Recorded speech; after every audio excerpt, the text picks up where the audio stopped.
प्यारे दोस्तों, यहूदी वो बदबख्त कौम है कि जिनको अल्लाह तबारक व तआला ने बेशुमार नेमतों से नवाजा था, लेकिन इसके बावजूद इस कौम ने अल्लाह तबारक व तआला की नाफरमानी की। अस्सलाम वालेकुम नाज़रीन, मैं मुस्लिम और आज हम आपके लिए लाए हैं वायरल चैनल से यहूदी कौन है, उनका अस्तित्व क्या है, उनका वजूद क्या है। तो देखेंगे हम इस वीडियो में यहूदी कौन है, ये कहाँ से है, इनकी शुरुआत कहाँ से हुई, ये किसकी उम्मत से है और अल्लाह कुरान में क्या कहता है इसके बारे में। नाज़रीन, ये वो बदबख्त कौम है जिसने पैगम्बर की तो नाफरमानी करके साथ में अल्लाह रब्बुल इज्जत की भी नाफरमानी करता रहा। तो देखेंगे इस वीडियो में, वीडियो का डिस्क्रिप्शन में मिलेगा। तो शुरू करते हैं बिना किसी देरी के। प्यारे दोस्तों, यहूदी वो बदबख्त कौम है कि जिनको अल्लाह तबारक व तआला ने बेशुमार नेमतों से नवाजा था, लेकिन इसके बावजूद इस कौम ने अल्लाह तबारक व तआला की नाफरमानी की। ये वो काफिर और जालिम कौम है जिन्होंने सबसे ज्यादा अंबिया कराम को तकालीफ दी और माज अल्लाह अंबिया कराम को कत्ल कर दिया। ये कौम शुरू ही से फसादी कौम है और बदबख्ती इनका मुकद्दर है। प्यारे दोस्तों, आज की इस वीडियो में हम आपको बताएंगे कि यहूदी कौन है और इनकी नस्ल कहां से चली और इन्होंने तारीख में कौन कौन से अंबिया कराम पर जुल्म सितम किए। ये कौम कौन कौन से अंबिया कराम को मानती है और किन अंबिया कराम का इनकार करती है। ये लोग अल्लाह तबारक व तआला के बारे में क्या अकीदा रखते हैं और इनके बातिल अकायद क्या हैं। ये लोग हजरत जिब्राइल अलैहिस्सलाम को अपना दुश्मन क्यों मानते हैं और हमारे आखिरी नबी हजरत मोहम्मद मुस्तफा सल्लल्लाहु तआला अलैहि वसल्लम को नबी क्यों नहीं मानते। प्यारे दोस्तों, इन तमाम तर सवालात के जवाबात कुरान और हदीस की रोशनी में आज की इस वीडियो में हम आपको बताएंगे। लिहाजा आपसे गुजारिश है कि हमारी इस वीडियो को एंड तक जरूर देखिएगा। प्यारे दोस्तों, यहूदी वो कौम है जो तारीख की सबसे बिगड़ी हुई और नाफरमान कौम थी। इनकी हिदायत के लिए अल्लाह तबारक व तआला ने सबसे ज्यादा अंबिया कराम को मबऊस फरमाया। इस कौम की हिदायत के लिए अल्लाह तबारक व तआला ने इस कौम को हर तरह की नेमतों से नवाजा था। इस कौम ने अल्लाह तबारक व तआला से जो मांगा, अल्लाह तबारक व तआला ने इनको वही अता किया।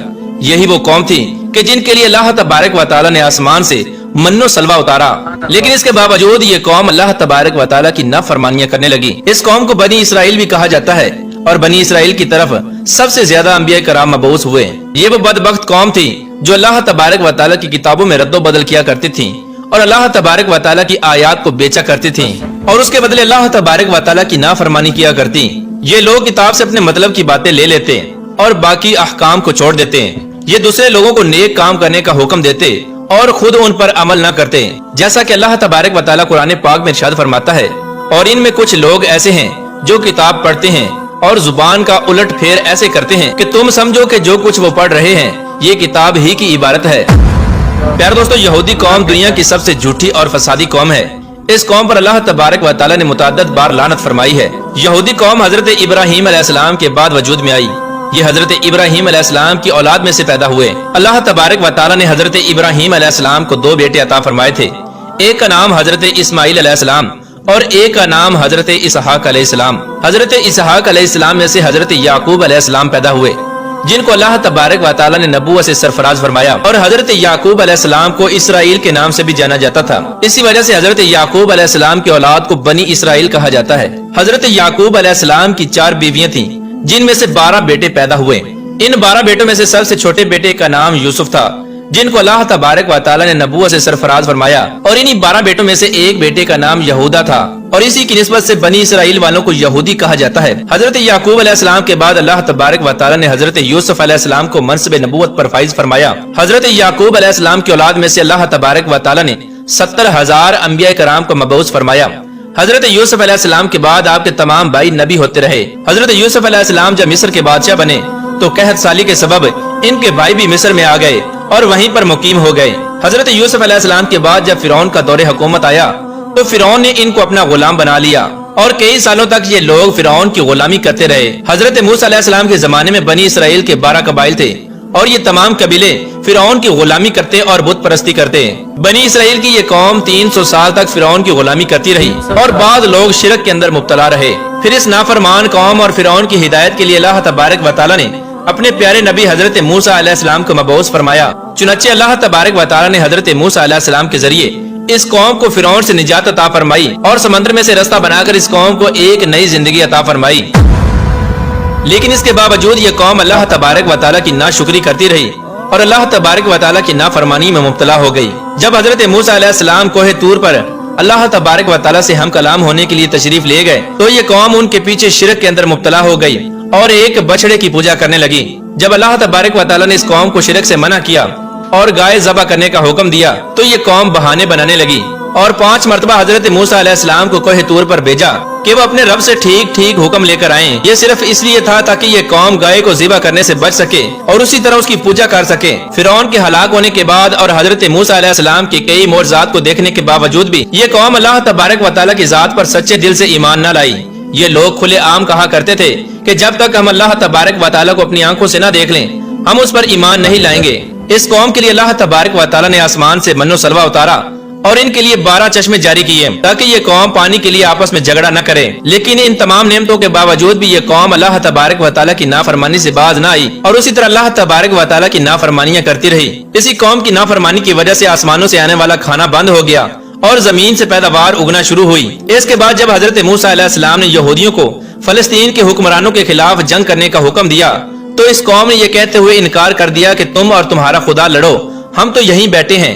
پیارے دوستو، اس طرح اللہ تبارک و تعالیٰ اس قوم کو اپنی نعمتوں سے نوازتا، لیکن یہ قوم بار بار اللہ تبارک و تعالیٰ کی نافرمانیاں کرتی اور یہ قوم اللہ تبارک و تعالیٰ کی انبیاء کرام کو جھٹلاتی اور ان پر ظلم و ستم کرتی۔ اس قوم نے اللہ تبارک و تعالیٰ کے تمام پیغمبروں کی نافرمانی کی اور ان پر ظلم و ستم کیا اور معاذ اللہ انبیاء کرام کو قتل بھی کر دیا۔ اس قوم نے حضرت زکریا علیہ السلام کو بھی قتل کروایا اور حضرت یحییٰ علیہ السلام کو بھی قتل کروایا اور حضرت عیسیٰ علیہ السلام کو سولی پر چڑھانے کے پیچھے انہی لوگوں کا ہاتھ تھا اور انہی لوگوں نے حضرت عیسیٰ علیہ السلام کو سولی پر چڑھانے کی سازش کی تھی، لیکن اللہ تبارک و تعالیٰ نے حضرت عیسیٰ علیہ السلام کو محفوظ رکھا اور زندہ آسمانوں پر اٹھا لیا۔ پیارے دوستو، یہ قوم اللہ تبارک و تعالیٰ کے بعض پیغمبروں کو مانتی اور بعض کا انکار کرتی۔ ان لوگوں کا یہ عقیدہ ہے کہ پیغمبر صرف بنی اسرائیل کی قوم ہی میں پیدا ہو سکتا ہے۔ یہی وجہ ہے کہ یہ لوگ بنی اسرائیل کے پیغمبروں کو پیغمبر مانتے ہیں اور بنی اسماعیل کے پیغمبروں کو یعنی حضرت محمد مصطفیٰ صلی اللہ تعالی علیہ وآلہ وسلم کو اپنا نبی نہیں مانتے۔ یہودی حضرت جبرائیل علیہ السلام کو اپنا سب سے بڑا دشمن مانتے ہیں کیونکہ حضرت جبرائیل علیہ السلام یہودیوں کی تمام ناپاک سازشیں پہلے ہی انبیاء کرام کو بتا دیا کرتے تھے اور ان لوگوں کے مطابق حضرت جبرائیل علیہ السلام نے آخری نبوت کے لیے ایک غلط ہستی کا انتخاب کیا ہے، کیونکہ ان لوگوں کے عقیدے کے مطابق آخری نبی بھی بنی اسرائیل میں سے ہونا چاہیے، لہٰذا اسی وجہ سے وہ ہمارے آخری نبی حضرت محمد مصطفیٰ صلی اللہ تعالی علیہ وآلہ وسلم کو نبی نہیں مانتے، کیونکہ آپ صلی اللہ تعالی علیہ وآلہ وسلم بنی اسرائیل میں سے نہیں بلکہ بنی اسماعیل میں سے ہیں۔ پیارے دوستو، یہودیوں کا یہ عقیدہ ہے کہ یہ اللہ تبارک و تعالیٰ کی لاڈلی قوم ہے اور اللہ تبارک و تعالیٰ ان کو قیامت کے دن کچھ بھی نہیں کہے گا اور نہ ہی جہنم کی آگ ان کو جلائے گی۔ ان لوگوں کے عقیدے کے مطابق دنیا میں بھی ان کے لیے انعامات ہیں اور آخرت میں بھی اللہ تبارک و تعالیٰ نے ان کے لیے انعامات تیار کر رکھے ہیں، لہٰذا یہ دنیا میں جو کچھ بھی کرتے رہیں ان سے آخرت میں کوئی بھی پوچھ گچھ نہیں ہوگی۔ پیارے دوستو، یہ قوم شروع ہی سے فسادی قوم ہے۔ یہ لوگوں کو ان کی بستیوں سے نکال کر ان پر قبضہ کر لیا کرتے، جیسا کہ یہ اپنی تاریخ کو دہراتے ہوئے آج بھی فلسطین میں کر رہے ہیں اور فلسطین کے لوگوں کو وہاں سے نکال کر فلسطین پر قبضہ کرنا چاہتے ہیں۔ یہی وہ بدبخت قوم ہے کہ جنہوں نے حضور اکرم صلی اللہ تعالی علیہ وآلہ وسلم پر جادو کروایا تھا اور ایک مرتبہ ایک چٹان کے ذریعے حضور اکرم صلی اللہ تعالی علیہ وآلہ وسلم کو زخمی کرنے کی بھی کوشش کی تھی۔ اسی قوم نے زمین میں 2 بڑی جنگیں کر کے زمین میں فساد برپا کیا اور یہی قوم تیسری بڑی جنگ کر کے زمین کے اندر دوبارہ سے فساد کرے گی۔ پیارے دوستو، یہ بدبخت قوم اللہ تبارک و تعالیٰ کے بارے میں یہ عقیدہ رکھتی ہے کہ معاذ اللہ تبارک و تعالیٰ فقیر ہے اور ہم غنی ہیں اور دنیا کے تمام پھل، اناج اور نعمتیں ہمارے قبضے میں ہیں، یہ وہی لوگ کھا سکتے ہیں جن کو ہم کھلانا چاہیں۔ پیارے دوستو، یہودیوں کے 8 ایسے عقائد ہیں کہ جس کی وجہ سے ان کو کافر کہا جاتا ہے۔ نمبر 1 کہ یہ اللہ تبارک و تعالیٰ کو مجسم مانتے ہیں، یعنی اللہ تبارک و تعالیٰ کی بھی انسانوں کی طرح شکل و صورت ہے جبکہ اللہ تبارک و تعالیٰ جسم اور شکل و صورت سے پاک ہے۔ اور ان کا دوسرا باطل عقیدہ یہ ہے کہ یہ صرف حضرت موسیٰ علیہ السلام اور حضرت عزیر علیہ السلام کو اپنا نبی مانتی ہے۔ ان کے علاوہ یہ قوم باقی تمام انبیاء کرام کو جھٹلایا کرتی اور معاذ اللہ ان کو قتل کر دیا کرتی، اور یہ لوگ حضرت عزیر علیہ السلام کو اللہ تبارک و تعالیٰ کا بیٹا مانتے ہیں اور تورات میں بھی انہی لوگوں نے تبدیلی کی۔ یہ لوگ حضرت عیسیٰ علیہ السلام کا بھی انکار کرتے ہیں اور حضرت عیسیٰ علیہ السلام کو معاذ اللہ اپنا دشمن مانتے ہیں۔ ان لوگوں کے عقیدے کے مطابق حضرت عیسیٰ علیہ السلام معاذ اللہ دجال ہیں اور اصلی دجال ان کا مسیحا ہے، اور یہ لوگ اللہ تبارک و تعالیٰ کی کتاب انجیل کا بھی انکار کرتے ہیں، اور یہ لوگ ہمارے آخری نبی حضرت محمد مصطفیٰ صلی اللہ تعالی علیہ وآلہ وسلم کا بھی انکار کرتے ہیں اور ان کی نبوت کو نہیں مانتے، اور اس کے ساتھ ساتھ یہ لوگ قرآن پاک کا بھی انکار کرتے ہیں۔ پیارے دوستو، یہ وہ تمام اسباب ہیں جس کی وجہ سے یہودیوں کو کافر کہا جاتا ہے۔ تو ناظرین، آج کے لیے بس اتنا ہی۔ اس میں یہ قوم اللہ کی نافرمان رہے، انشاءاللہ بہت ہی جلدی آپ سے ملاقات ہوگی۔